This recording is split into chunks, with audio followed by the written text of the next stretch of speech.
지난 한 주간 동안 하나님이 우리와 함께 하심을 경험하셨습니까? 하나님이 나와 손을 잡고 동행하시며 나를 인도하시고 또 내가 여러 가지 어려움들을 만날 때 위기 상황에 놓였을 때 보호해 주시고 이끄시는 손길 경험하셨습니까? 저는 우리 보배교회 성도들이 시간마다 또 생활할 때마다 우리 곁에서 우리와 함께 하시는 하나님을 맛보면서 경험하면서 하루하루 그 길을 걸어갈 수 있기를 주님의 이름으로 축복합니다. 예수님이 제자들과 함께 지내시다가 이제 떠나실 때가 되었습니다. 이 땅에서의 사역을 마무리하고 원래 계셨던 본향 하나님 나라로 올라가실 때가 된 겁니다. 그래서 제자들에게 떠나기 전에 계속해서 내가 떠날 거다라는 것을 알려주셨고 떠나시기 전에 어떠한 모습으로 떠나갈 것인지에 대해서도 분명하게 말씀해 주셨습니다. 그런데 제자들은 이렇게 떠나시겠다라고 하는 예수님의 말씀을 정확하게 이해하지 못하는 것 같습니다. 예수님의 순환 예고와 또 이 순환으로 말미암아 우리에게 주어질 놀라운 은혜와 복, 그리고 그 후에 3일 만에 우리 주님이 다시 살아나실 것, 이 모든 것을 자세하게 알려주셨음에도 불구하고 이 제자들은 한 가지만 생각합니다. 사랑하는 선생님을 떠나보내는 아픔. 그래서 요한복음 14장에 보면 근심하고 있는 제자들에게 우리 주님은 이렇게 얘기하죠. 너희는 근심하지 말라. 근심하지 말아라. 내가 떠나간다라고 이야기하는 이것 때문에 근심하지 말고 안심하라 라고 이야기를 하는 겁니다. 그리고 심지어는 요한복음 16장에서 내가 떠나는 것이 너희한테 더 유익하다라고 얘기를 합니다. 그 이유인즉슨 주님이 떠나심으로 말미암아 우리에게 또 다른 보혜사 성령을 보내주실 것이기 때문에 너희에게는 더 유익하다라고 말씀하시는 겁니다. 만약 떠나지 않으신다고 하면 우리에게 보혜사 성령이 오지 않을 것이기 때문에 너희에게는 내가 떠남이 더 유익하다라고 말씀하는 겁니다. 그러면서 제자들에게 한 가지 분명하게 말씀하는 것은 내가 떠나는 것 때문에 걱정하지 말고 너희에게 더 좋은 일이 오고 있다는 것을 믿고 기쁨 가운데서 기다려라 라고 제자들에게 마지막 우리 주님이 떠나시기 전에 당부하고 있는 겁니다. 자, 그렇다고 하면 근심 걱정을 내려놓고 우리 주님이 오셔서 우리에게 베푸실 은혜가 무엇입니까? 오늘 먼저 20절을 보면 하나님께서 우리에게 주시는 놀라운 기쁨은요, 우리의 삶의 여러 가지 아픔들, 고난들, 근심들, 걱정거리들 이런 것들을 변화시켜서 기쁨이 되게 해주시겠다라는 겁니다. 20절 보십시오. 내가 진실로 진실로 너희에게 이르노니 너희는 곡하고 애통하겠으나 세상은 기뻐하리라. 너희는 근심하겠으나 너희 근심이 도리어 기쁨이 되리라. 여러분, 앞에 단락하고 뒤에 단락이 좀 다르죠. 앞에 단락은 예수 그리스도가 십자가 처형되는 것으로 말미암아 제자들은 슬퍼하고 곡하고 마음 아파하는 거죠. 사랑하는 사람을 떠나보내니까. 그러나 세상은 어떻게 해요? 기뻐해요. 왜 기뻐할까요? 자신들의 목적을 이루는 거죠. 예수 그리스도를 처형하려고 마음먹었는데 그 계획한 대로 모든 걸 이루었으니까 기뻐한다라는 겁니다. 그런데 이것은 오래가지 못합니다. 그래서 그 다음 얘기하죠. 너희는 근심하겠으나 그 근심이 도리어 기쁨이 된다. 왜요? 주님이 떠나는 대신에 우리에게 구원의 놀라운 복락과 함께 성령 하나님이 임재하기 때문에 오히려 너희의 그 근심이 기쁨이 된다라고 말씀하시는 겁니다. 19절도 보십시오. 이 슬픔이 길지 않다, 근심이 길지 않다라는 걸 주님은 이렇게 얘기합니다. 예수께서 그 묻고자 함을 아시고 이르되 주님이 자꾸 간다 하니까 어디로 가는 것입니까? 라고 묻고 싶은 이 마음이 있다는 걸 주님이 꿰뚫어 보신 거예요. 그리고 말씀하는 겁니다. 내 말이 조금 있으면 나를 보지 못하겠고 또 조금 있으면 나를 보리라 하므로 서로 뭔 말이냐라고 너희들 묻고 있느냐 이 말이에요. 여러분, 수수께끼와 또 같죠? 얼마 있지 않으면 조금 있으면 나를 못 볼 텐데 또 조금 있으면 나를 보리라. 이러니까 이 말이 뭔 말인가? 이게 지금 헷갈리는 거죠. 떠난다라고 얘기해서 못 볼 거라고 생각했는데 이들의 머릿속에는 부활이라는 게 계산되어 있지 않은 거예요. 우리 주님이 3일 만에 다시 살아나리라 말씀했음에도 불구하고 이들은 한 번도 이런 일을 경험해 보지 못했기 때문에 주님의 말씀을 제대로 이해하지 못하는 겁니다. 조금 있으면, 얼마 안 있으면 내가 십자가에 처형될 것이고, 그리고 또 조금 있으면 3일 만에 내가 부활해서 너희에게 나타내 보이리라. 주님이 지금 이 말씀 하시는 거거든요. 또 이것을 좀 더 멀리 확대하면 주님은 부활 승천하셔서 우리를 떠나갈 것이지만 다시 재림의 그날 우리에게 오실 것이다 라는 말씀까지 확장해서 해석할 수 있는 본문입니다. 분명한 것은 우리 주님이 떠나는 것이 결코 슬픔이 아니라는 것을 분명히 얘기합니다. 그러면서 하나의 비유를 들죠. 해산하는 여인의 비유죠. 해산하는 여인이 해산날이 다가올수록 근심하고 걱정한다라는 거죠. 어떻게 아이를 낳을 수 있을까? 또 아이를 낳는데 큰 어려움은 없을까? 많은 근심을 한다라는 거예요. 그런데 여러분, 아이를 낳고 난 후에는 어떻습니까? 여러분 여기 보십시오. 21절. 그때가 이르렀으므로 근심하나 아기를 낳으면, 그 다음 뭐라 그랬어요? 세상에 사람 난 기쁨으로 말미암아, 새로운 생명이 태어난 것으로 말미암아 기뻐한다라는 거죠. 근심이 변화해서 금방 기쁨이 되는 것처럼 이 해산의 비유를 통하여서 우리 주님이 떠남으로 말미암아 또 다른 기쁨이 올 것을 분명히 얘기한 거죠. 해산의 고통 뒤에, 고난의 십자가 뒤에 아이가 태어나고 영광의 면류관이 오는 것처럼 하나님께서 떠나심이, 예수님이 떠나심이 우리에게 큰 기쁨임을 분명하게 말씀하고 있는 겁니다. 여러분, 그런데 생각해 보십시오. 나는 해산하는 고통이 힘들고 끔찍하니까 더 이상 아이를 갖지 않겠어 라고 생각하면 아이로 말미암아, 자녀로 말미암아 하나님이 주시는 기쁨은 누릴 수가 없어요. 앞에 있는 근심 때문에 뒤에 다가올 더 큰 기쁨을 잃어버리는 거죠. 잠시 주님과 헤어지는 이것 때문에 주님 헤어지지 않겠다라고 끝까지 붙들어 봐야 헤어지고 난 이후에 오히려 더 하나님께서 크고 놀라운 은혜와 복으로 주실 기쁨을 놓쳐버린다는 거죠. 여러분, 신앙생활은요, 어떻게 보면 역설적이에요. 우리가 모든 걸 잃었다라고 생각할 그 순간에 하나님은 우리의 모든 것들을 갖춰주고요.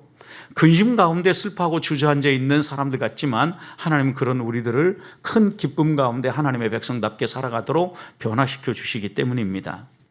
히브리서 11장에 나오는 믿음의 사람들을 보십시오. 그들이 이 땅에서 정말 어렵게 살고 힘들고 고난 가운데서 지내면서도 기뻐하고 즐거워할 수 있었던 것은 이들에게는 꿈이 있었기 때문이에요. 어떤 꿈입니까? 더 나은 본향을 바라보는 꿈이에요. 이 꿈은 단순히 개꿈이 아니라 하나님이 주신 약속에 대한 신뢰로부터 나오는 꿈이었어요. 다르게 표현하면 믿음이죠, 믿음. 믿음으로부터 소망이 흘러나온 거예요. 그래서 그들은 더 나은 본향, 저 천국을 바라보면서 이 땅에서의 모든 아픔과 고난을 넉넉히 이기며 달려나갈 수 있었던 겁니다. 야고보도 야고보서 1장 2절부터 4절 말씀을 보면 여러 가지 다양한 너희가 시험 가운데서도 기뻐할 수 있는 이유는 한 가지가 있다. 이 고난, 이 여러 가지 시험거리들 잘 지나고 나면 너희의 삶에는 인내가 생길 것이고 이 인내로 말미암아 모든 것이 구비되어지고 이제는 더 이상 부족함이 없는 하나님의 손길 안에서 하나님의 채우심을 바라보면서 살아가는 부족함이 없는 그런 삶이 너에게 펼쳐질 거라는 거죠. 바울의 표현으로 바꾼다고 하면 또다시 이렇게 바꿀 수 있는 거죠. 풍부에 처할 줄도 알고 비천에 처할 줄 아는 일체의 비결을 가진 능력 주시는 자 안에서 무엇이든 할 수 있는 이런 삶으로 변화되어진다라는 거예요. 여러분, 이런 소망이 있었기 때문에 완전히 바닥에 주저앉아 있을 때에도 낙심하지 않고 일어설 수 있었던 겁니다. 주님을 떠나보내고 완전히 잃어버렸다라고 생각할지 모르지만 떠남이 오히려 우리에게 복이라는 걸 생각하면서 제자들에게 다시 한 번 더 하나님을 바라보라는 거예요. 그리고 세상의 그 무엇의 기쁨이 아니라 하나님이 주시는 기쁨을 사모하라는 거예요. 다가오는 성탄을 준비하며 우리가 재림의 주님을 바라보는 것은 이 세상의 기쁨을 바라보는 게 아닙니다. 오늘 우리가 살아가는 이 세상을 보십시오. 온통 수많은 근심거리들이 우리를 공격하고 우리를 흔들어 놓습니다. 정말 깜짝 놀랄 만한 계엄령 선포로 말미암아 지금 경제가 흔들리고 외교가 흔들리고 여러 가지 모든 문제가 흔들리고 있습니다. 한 사람의 행동으로 말미암아 나라 전체가 술렁이고 있는 거죠. 어떻게 보면 이런 것들을 볼 때 우리가 살아가는 이 세상 가운데 안전하고 그리고 온전한 기쁨은 없어요. 조금만 외부적 요인이 가해지면 금방 잃어버릴 것들이란 말씀이에요. 그렇지만 하나님은 오늘 우리에게 이렇게 얘기하는 거죠. 아무리 세상이 요동을 치고 그리고 또 수많은 고난들이 다가온다 할지라도 내가 너희에게 기쁨을 주리라 라고 얘기하는 거예요. 그러면서 22절 그 기쁨은 빼앗을 자가 없다라는 거예요. 그날에는 너희가 아무것도 내게 묻지 아니하리라. 내가 진실로 진실로 너에게 이르노니 너희가 무엇이든지 아버지께 구하면 내 이름으로 주시리라 라고 얘기하면서 지금은 너희가 22절 근심하나 내가 다시 너희를 보내리니 너희 마음이 기쁠 것이요 너희 기쁨을 빼앗을 자가 없으리라. 주님이 보내셔서 우리에게 구하는 것마다 다 들어주시고 응답해 주실 뿐만 아니라 우리가 주님으로 말미암아 성령으로 말미암아 얻어지는 이 기쁨을 그 누구도 빼앗을 수 없도록 하나님께서 주시겠다라는 겁니다. 사랑하는 성도 여러분, 하나님과 우리 사이에 맺어진 관계는 그 무엇으로도 끊어지지 않는 관계입니다. 성탄의 계절 다시 한 번 더 우리가 우리를 사랑하고 우리를 구원하기 위해서 이 땅에 인간의 몸을 입고 오신 예수 그리스도를 바라보십시다. 그리고 그분이 오셔서 우리에게 주시고자 한 것은 근심이 아닙니다. 기쁨입니다. 우리로 하여금 그 주님으로 말미암아 펼쳐질 세상을 바라보면서 그 주님이 우리 앞에 만들어 놓으실 길을 바라보면서 기뻐하라고 오늘 우리에게 말씀하는 겁니다. 세상이 암울하고 세상이 요동해도 우리와 함께 하시는 하나님을 바라보면서 다시 한 번 더 기쁨 가운데 주를 바라보며 우리의 근심도 하나님 기쁨으로 변화시켜 주실 것을 믿습니다 라고 믿음으로 기도하며 나아가는 성도들이 되시기를 축복합니다. 두 번째, 우리 주님이 떠나시면서 우리에게 약속하신 기쁨은 성령이 함께 하심으로 주어지는 기쁨입니다. 예수님이 십자가에 죽으시고 부활 승천하심으로 말미암아 우리에게 일어난 가장 큰 변화 중 하나는 하나님과 우리의 관계에 변화가 일어났다라는 겁니다. 어떤 변화입니까? 19절을 보십시오. 예수께서 그 묻고자함을 아시고 내 말이 조금 있으면 나를 보지 못하겠고 조금 있으면 나를 보리라 하므로 서로 문의하느냐. 여러분, 이 말씀은 우리 주님이 떠나시기 전에는 제자들 간에 궁금한 게 많고 서로 문의하고 그것을 몰라서 서로 깨닫기 위해서 토론해야만 했어요. 여러분, 그런데 보세요. 주님이 우리에게 약속하신 성령이 오므로 말미암아 어떤 일이 보는가? 성령이 오심으로 말미암아 이런 우리들에게 여러 가지 걱정거리들 그리고 또 궁금함 이런 것들을 다 해결해 주실 것을 분명히 약속하죠. 13절을 보십시오. 그러나 진리의 성령이 오시면 그가 너희를 모든 진리 가운데로 인도하시니 그가 스스로 말하지 아니하고 오직 들은 것을 말하며 장래 일을 너희에게 알리시리라. 여러분, 성령이 오시면 우리를 모든 진리 가운데로 이끌어 주셔요. 그래서 우리가 알지 못하고 궁금해했던 것들 있잖아요. 이런 것들을 하나님이 깨우쳐 주시는 거죠. 우리는 이것을 성령의 조명이라고 얘기해요. 그래서 성경을 읽을 때에도 우리가 이 성경 말씀 그냥 이해하려면 다 이해 안 되죠. 그래서 어떻게 기도해야 됩니까? 성령께서 우리의 생각을 열어주시고 이 말씀의 의미를 깨닫게 해달라고 조명해 달라고 기도하는 거예요. 그러니까 우리가 서로 논의하고 문의하고 이러지 않도록 하나님께서 성령을 우리에게 보내주셔서 성령이 우리 안에 계시면서 이 놀라운 은혜와 복을 누리게 해주신다라는 거예요. 그런데 여러분, 성령이 우리에게 오신다라는 의미가 뭐예요? 내가 성령을 모신다라는 것은 거듭난다라는 의미예요. 거듭난다라는 의미는 구원받았다라는 의미예요. 여러분, 그러니까 성령이 우리에게 오시면 기쁨이 흘러 넘칠 수밖에 없겠죠. 어떤 기쁨입니까? 구원의 기쁨이에요. 빌립이 에디오피아 내시에게 복음을 전했을 때 그가 이사야 53장의 말씀을 깨닫고 나서 예수 그리스도를 개인의 구주로 영접하고 세례를 받지 않습니까? 그리고 난 다음에 자기 집으로 가는데 그 마차를 타고 집으로 돌아가는데 어떻게 돌아갔다고 성경이 이야기하고 있습니까? 그가 기뻐하며 즐거워하며 갔다라는 게, 영어 성경에서는 rejoice라는 단어예요. 찬송하고 즐거워하며 콧노래를 부르며 갔다라는 거예요. 성령이 우리에게 임하시고 거듭나고 하나님의 말씀이 깨달아지고 그 다음 구원의 은총이 찾아오면은요, 기쁨이 주어진다라는 거예요. 어떤 기쁨입니까? 성령이 함께함으로 주어지는 기쁨이에요. 여러분, 그러니까 우리가 다시 한 번 더 근심하지 말아야 합니다. 하나님은 이미 우리를 위하여서 성령을 보내주시고 우리가 궁금하는 것, 이 모든 것들 다 깨달아 알도록 알려주시겠다 했어요. 진리의 성령이 오시면 진리에 대해서 가르쳐 주시고 또 그 다음 뭐라고 그랬어요? 장래의 일을 알려주신다고 그랬어요. 이 장래의 일이 무엇일까요? 하나님의 뜻이 무엇이고 하나님이 우리에게 원하시는 게 무엇인가에 대해서 분명히 말씀해 주시겠다라는 거예요. 그 하나님을 믿고 그 하나님의 말씀 안에서 성령이 이끄시는 대로 따라가라는 거예요.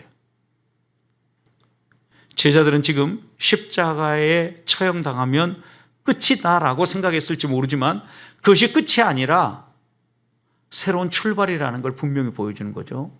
그래서 우리 그리스도인들에게 있어서 죽음은요, 끝이 아니에요. 영원한 삶을 살아가는 출발점이에요. 하나의 관문인 거죠. 죽음을 통과하지 아니하고 누구도 영원한 생명을 누리지 못하기 때문에 하나님은 분명히 우리에게 말씀하시는 거죠. 내가 떠나고 너희의 구원이 완성이 되어지고 너희에게 성령 하나님이 찾아오는 것, 또 다른 보혜사가 너희에게 오는 것, 이것이 너희에게 복이다, 기쁨이다. 그리고 이 기쁨은 누구도 빼앗갈 수 없다. 성령으로 말미암아 주어지는 기쁨입니다. 저는 이런 성령의 놀라운 임재를 경험하면서 항상 기뻐할 수 있기를 소망합니다. 하나님이 나와 함께 하시는데 당장 눈앞에 근심이 다가왔다도 그것을 내려놓고 하나님이 섭리하실 것을 믿으면 안심이 되어지는 거죠. 실제로 우리 앞에 펼쳐지는 모든 일들 가운데 우리가 우리 스스로 우리의 마음에 근심하고 걱정할 일이 많아요, 여러분. 지난 계엄령이 선포되는 밤에 노회 모임이 있어서 다녀와가지고 늦게 잠을 자려고 하는데 갑작스러운 뉴스에 깜짝 놀랐어요. 그걸 보는데 야, 진짜 이런 일이 벌어지는데 총뿌리를 겨누르고 또 막 거기에 그냥 맨몸으로 항의하는 시민, 이거 보면서 혹시 저 사람 총 쏘면 어떻게 되지? 야, 무슨 일이 벌어질까? 이런 생각이 막 들면서 지금 시대가 어느 시대인데 이런 일이 벌어지지? 막 이런 불안한 마음이 생긴 거예요. 여러분, 그런데 또 한편으로 이런 생각이 들더라고요. 역사의 주관자이신 하나님, 남북이 극강으로 대치하고 그 다음에 총칼을 겨눌 때에도 화해의 무드를 만들어주신 분이 우리가 믿는 하나님이잖아요. 결코 두 나라의 지도자들이 잘해서 이런 일이 벌어진 게 아니에요. 하나님이 섭리하셨으니까 가능한 거죠. 아무리 인간이 노력해도요, 하나님 허락하지 않으면 안 되는 일이거든요. 하나님이 우리를 통하여서 무언가 말씀하실 것이 있나 보다.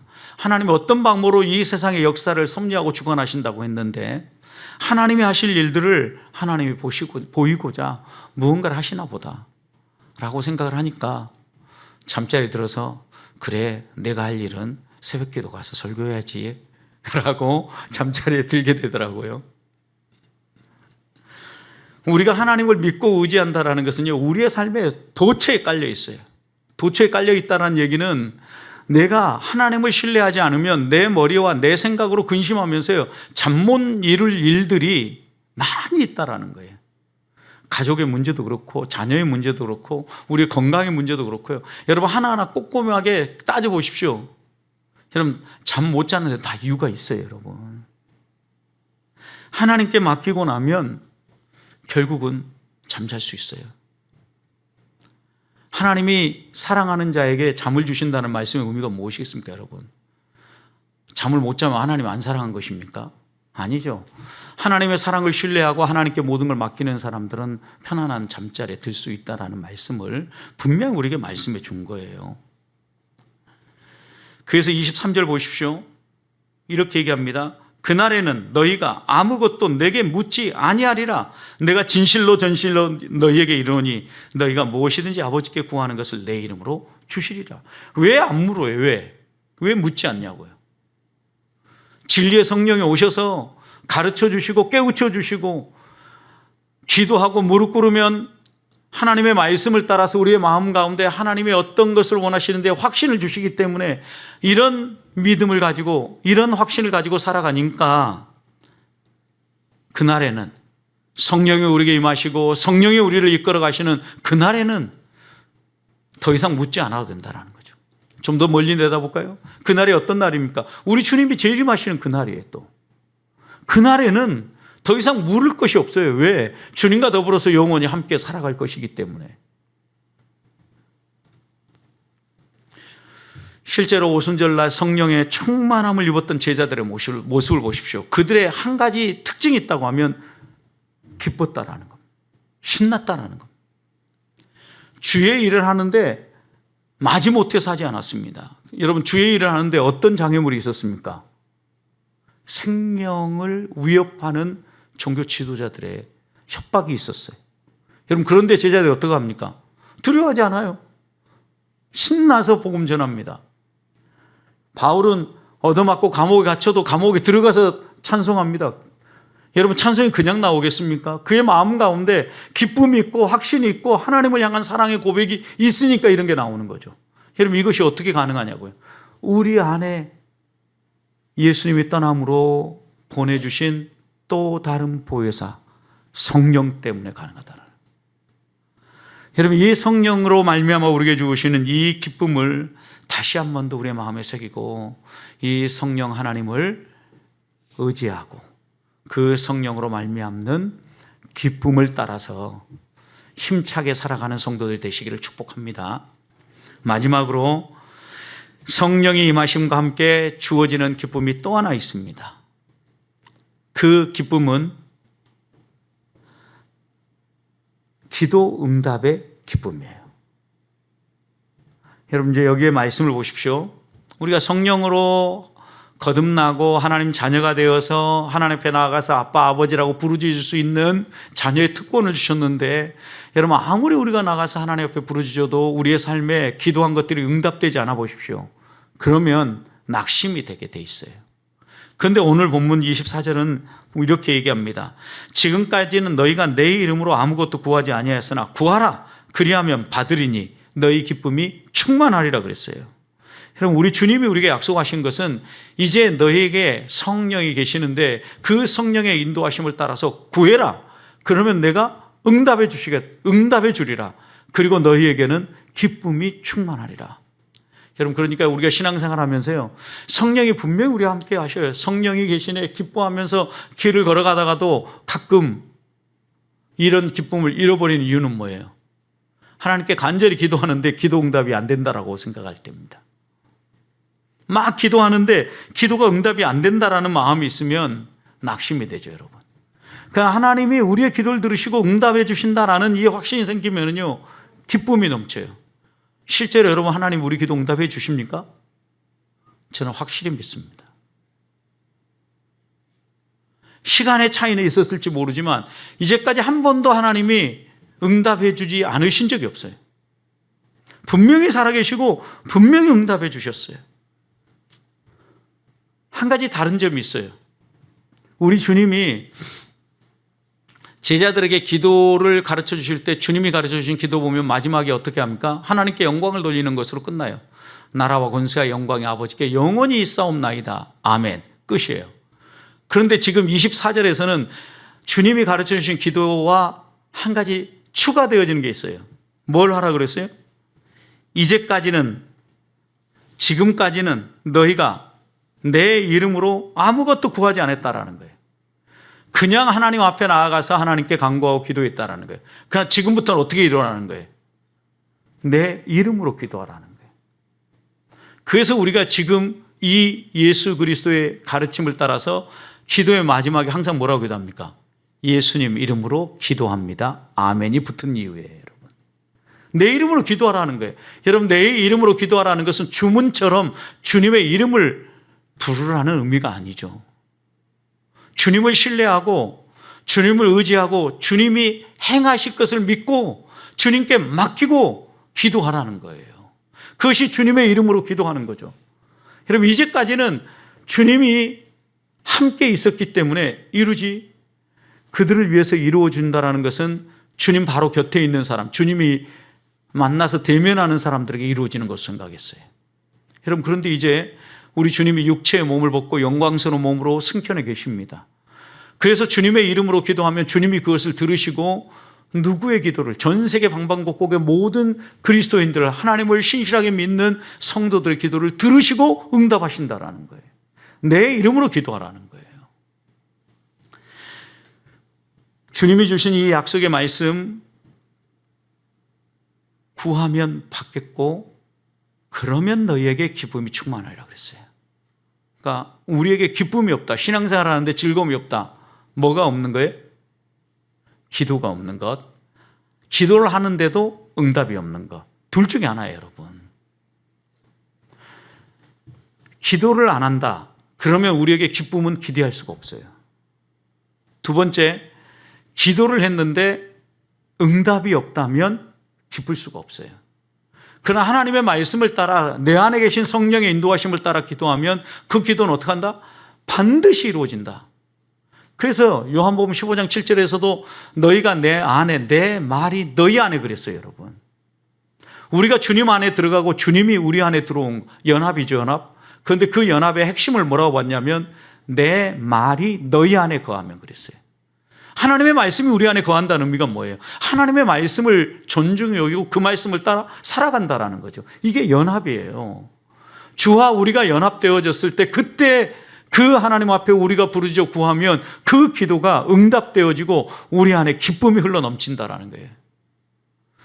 성령 하나님이 우리 안에 계신 것을 인정할 뿐만 아니라 그 성령의 인도하심을 따라 하나님을 바라보고 기쁨으로 나아가는 길은 기도하는 거예요. 기도하면 하나님은 반드시 응답해 주시기 때문입니다. 우리의 기도를 들으시는 하나님을 신뢰하고 기도하십시다. 분명히 약속하셨습니다. 무엇이든지 원하는 대로 구하라 그랬어요. 무엇이든지. 분명히 그리하면 받으리라고 말씀하셨고 하나님은 그것으로 말미암아 너희 안에 기쁨이 충만할 것을 약속해 주셨어요. 성탄에 주님을 기다리는 이 계절에 나는 정말 무엇을 기다리고 있는가 돌아보십시다. 우리 주님이 이 땅에 오셔서 우리의 근심을 변하여 기쁨으로 바꿔주시고 우리 안에 성령을 보내셔서 홀로 두지 아니하시고 그 성령의 인도하심을 따라 기뻐하면서 그 성령의 조명과 그 성령의 인도하심을 따라 걸어가면서 기뻐하게 해주시는 것 잊지 마십시다. 그리고 무엇보다도 이 성령과 함께 걸어가면서 주님의 말씀이 우리 안에 거하기만 하면, 내가 주님 품 안에 들어가 있기만 하면, 주님과 내가 연합하여 한 몸으로 이 땅을 걸어가면서 우리가 무엇이든 구하기만 하면 하나님은 들으시고 응답하실 뿐만 아니라 우리 안에 기쁨이 충만하게 해주시겠다 약속하셨습니다. 이 12월 대림절 첫 번째 주간을 지내면서 다시 한번 내 안에는 이런 기쁨이 있는가 돌아보면서 하나님, 내게도 이런 기쁨이 회복되게 해 주시옵소서. 오늘 이 밤 함께 기도하며 주님 앞으로 가까이 나아가는 성도들이 되시기를 주님의 이름으로 축복합니다.